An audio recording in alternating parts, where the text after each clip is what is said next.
güzel duruyor arka plan.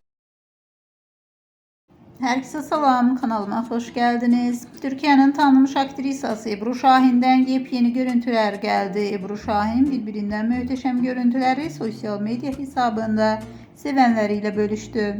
Həmin görüntüler izleyicilerin marağına sebep oldu. Fotolara kısa zaman ərzində çox sayda beğeni ve şərh geldi. Söz gedən görüntüləri təqdim edirik.